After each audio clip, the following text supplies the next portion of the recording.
औज़ुबिल्लाहि बिस्मिल्लाहिर्रहमानिर्रहीम। नाज़रीन इकराम, मैं हूँ राना नासर, अस्सलाम को फरमाइए। नाज़रीन इकराम, आज 16 दिसंबर है और 16 दिसंबर एक हमारे लिए वो दिन बन गया है कि जो हमारी बेबसी है, हमारी उसके ऊपर यकीनन ये दिन मुस्कुराता हुआ गुजर जाता होगा, लेकिन हमारे लिए वो पलटन का मैदान, वो 1971 से पहले का मशरकी पाकिस्तान एक यकीनन बहुत बड़ा क्वेश्चन मार्क, सवालिया निशान बन के रह गया है कि हमने उस नदी नालों की ज़मीन को, जिसको लोग आज बांग्लादेश के नाम से जानते हैं, वो हमने कैसे खो दिया और क्यों खो दिया। हमारे कौन से तालाज़मा थे जिन्होंने अपनी जिद नहीं छोड़ी और हमारा एक हंसता बसता मुल्क दो टुकड़े हो गया। यकीनन राना नासर की आंखों में आज भी नमी आ जाती है ये सोच के कि इस मुल्क में और कितने हादसे होंगे और इन हादसों में से हम किससे दुचार होंगे, क्योंकि हम एक मुल्क को सिर्फ 30 साल तक अपने साथ रख सके और एक कौम को हम एक कौम ना बना सके, बल्कि हमने उसको टुकड़ों में बांट दिया। लेकिन बात वही है जो हमेशा से कही गई है कि जो जिद है वो चीज़ है जो बड़े बड़ी चीज़ों को तबाह बर्बाद कर देती है, जो बड़े बड़े फैसलों को बर्बाद कर देती है। नाज़रीन किराम, आज का ये जो नोहा है ये भी वही 16 दिसंबर 1971 के मुताबिक है कि क्या हमने मशरकी पाकिस्तान को, इस पाकिस्तान को जिसको आज लोग बांग्लादेश के नाम से जानते हैं, क्या हमने कुछ गंवा के कुछ सीखा है? क्या हम कुछ बदले हैं या हम फिर वहीं के वहीं खड़े हैं? आज 16 दिसंबर 2023 है, 2023 है और ये दिन भी गुजर गया है। उस वक़्त मुजीबुर रहमान था, एक तरफ वो जीता हुआ था, इलेक्शन हो चुके थे, लेकिन यहिया खान जो था वो मुल्क का आले नाल था, उसके ऊपर सब टोपियां उसके सर के ऊपर थीं, वो नहीं मान रहा था, वो उनको गवर्नमेंट नहीं दे रहा था। तो रिजल्ट ये हुआ कि उनके सब्र का पैमाना छलक गया और वहाँ पे एक बहुत बड़ी हड़ताल हुई। लेकिन उस हड़ताल से पहले आप ये जान लें कि 162 सीटें वो जीत चुका था और इधर वेस्ट पाकिस्तान को, जो हमारा अभी पाकिस्तान है, इस वाले जो भुट्टो साहब थे उनको सिर्फ 80 सीटें या 60 सीटें मिली थी। लेकिन अफसोस हमने उनको एक्सेप्ट नहीं किया, उनको गवर्नमेंट नहीं दी, उनको उन्होंने इख्तियार नहीं दिया, उनको प्राइम मिनिस्टर नहीं बने दिया।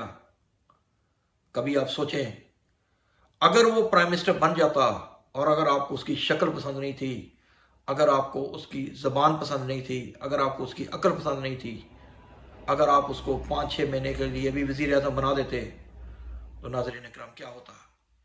पाकिस्तान बच जाता।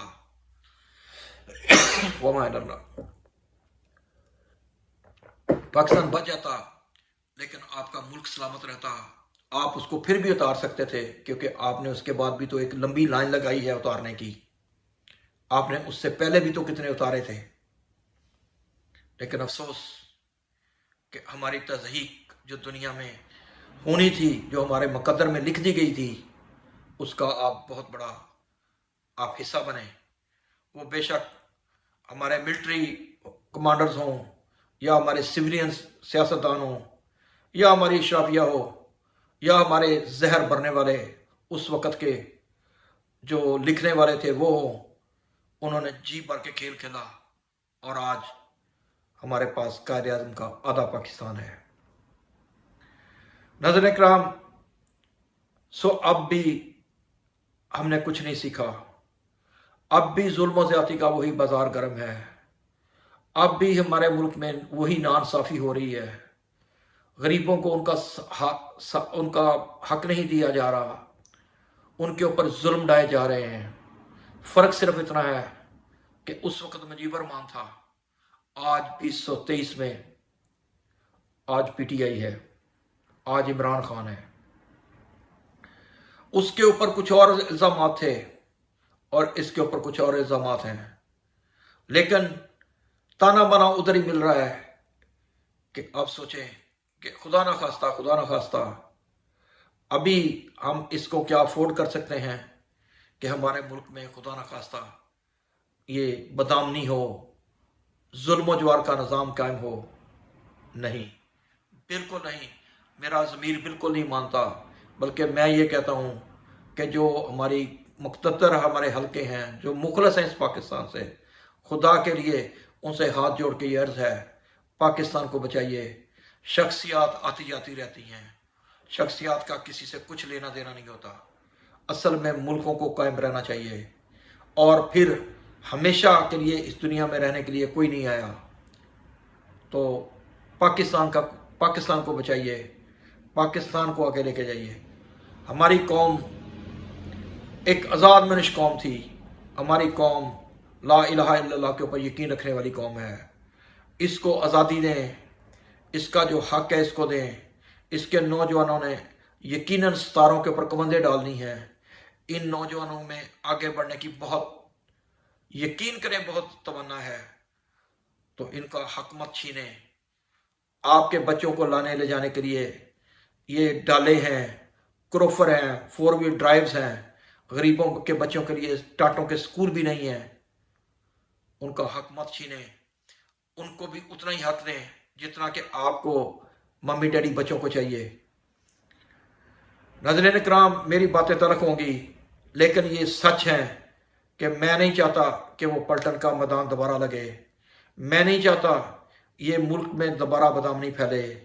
اس ملک کے لوگ سڑکوں کے اوپر آئیں اور اپنے حقوق کے لیے ایک دوسرے کو نہ ماننے کا اعلان کریں. ناظرین کرام، کوئی محب وطن پاکستانی یہ نہیں چاہتا، لیکن کیا کریں. آج میرا جو دل ہے وہ دکھ سے بھرا ہوا ہے کہ جب بھی میں اس سانے کو یاد کرتا ہوں تو میری آنکھیں خون کا آنسو ہوتی ہیں.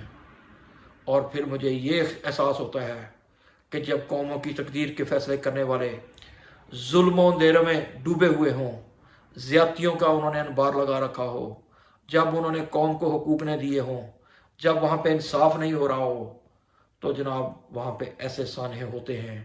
وہ کسی شاعر نے کیا خوب کہا ہے کہ وقت کرتا ہے پرورش برسوں، حادثہ کبھی اچانک نہیں ہوتا. ناظرین کرام، پہلے میرے جڑے ہوئے ہاتھوں کو دیکھیے، اس ملک کو بچائیے. یہ جو مقتدر حلقے ہیں، جو طاقتور ہیں، وہ اس پاکستان کو بچا سکتے ہیں.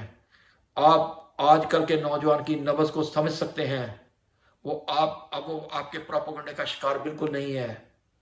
اس کی آنکھوں کے سامنے اے آئی نے، انٹرنیٹ نے روشنی دکھا دی ہے اس کو. خدا کے لیے اپنے آپ کو بچائیے، پاکستان کو بچائیے. معذرت چاہتا ہوں یہ ولاگ اگر تھوڑا لمبا ہو جائے گا، تو امید ہے کہ آپ میرے ساتھ جڑے رہیں گے. ہم بات وہیں سے شروع کرتا ہوں، کیونکہ یہ ایک دن کا نوحہ نہیں ہے، یہ ایک دن رونے والا کام نہیں ہے.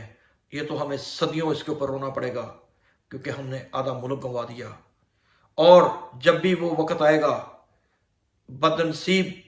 وہ بدنصیب دن آئے گا 16 دسمبر، تو یقیناً ہمارے آباء و اجداد کی روحیں بھی تڑپیں گی، کیونکہ جنہوں نے اپنا خون دے کے اس ملک کو پالا پوسا تھا اور وہ اس کے لیے قربانیاں دے کے آئے تھے، تو انہوں نے، لیکن طالع ازماؤں نے یہ نہ سوچا اور اس آدھے ملک کو گنوا دیا.